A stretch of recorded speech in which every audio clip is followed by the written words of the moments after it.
Selamat pagi Pak Krisna dan teman-teman. Perkenalkan, nama saya Sofia Lucy Carolina dari kelas 8B, nomor presensi 31.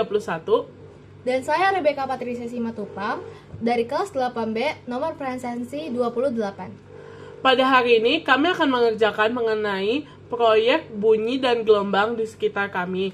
Dan pada hari ini kami akan membuat telepon benang. Sebelumnya saya akan menjelaskan apa itu telepon benang. Jadi, telepon benang adalah alat komunikasi tradisional yang dulu sering digunakan masyarakat untuk berkomunikasi dengan jarak tertentu. Uniknya, telepon ini tidak menggunakan listrik, namun menggunakan benang kenur atau besi. Bahan atau alat yang digunakan yaitu menggunakan kaleng bekas yang dikaitkan dengan tali kenur.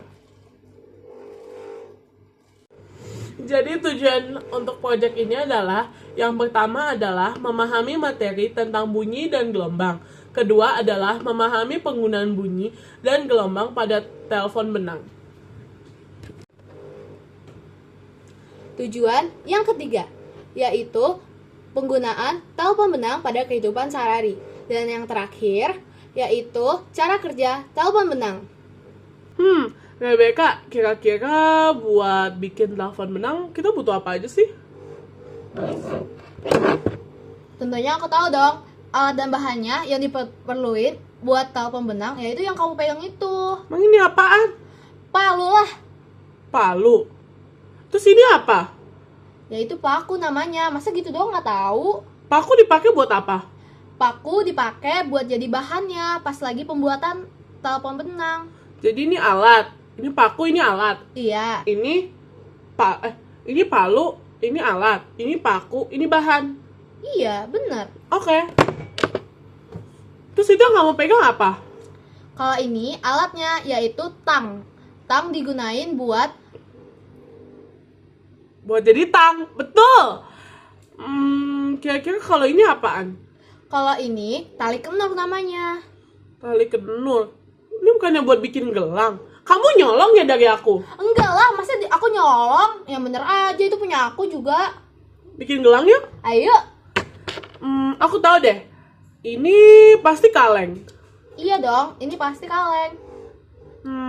Kalau ini, Kaleng juga.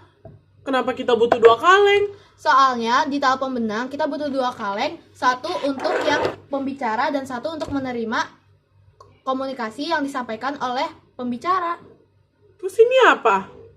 Kalau itu namanya obeng. Terus kenapa dia lurus?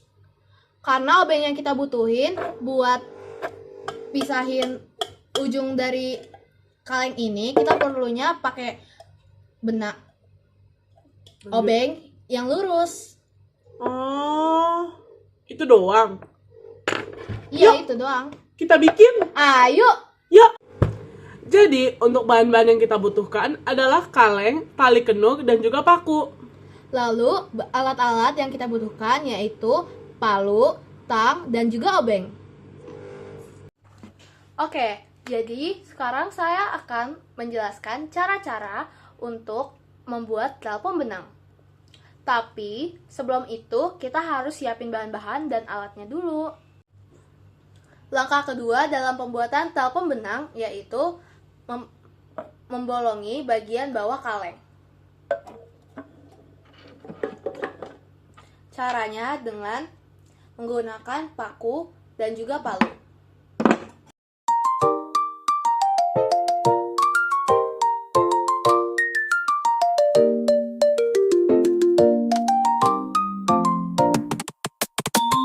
Jadi untuk langkah yang ketiga, setelah kita membolongkan lubang kecil di bawah kaleng, kita akan menambahkan tali. Jadi kita akan mengikat talinya ke bawah sini agar kaleng 1 dengan kaleng 2 bisa terhubung.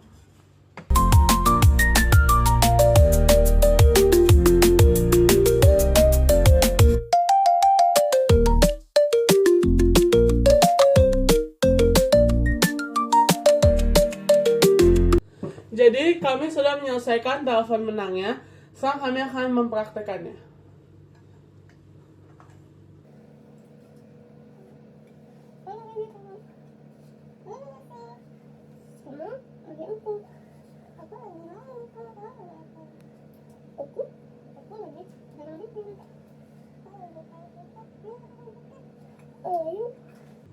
Dan itu cara penggunaan telepon benang. Jadi saat ada yang lagi berbicara di satu sisi, yang satu sisi lagi menempelkan ke telinga. Jadi seperti ini. Lalu sebaliknya pun terjadi. Dengan cara begitu, kita akan mendengarkan komunikasi yang disampaikan oleh lawan bicara kita. Yeay! Jadi, setelah kami membuat telepon benang ini, kami memiliki kesimpulan dari praktek yang sudah kami buat.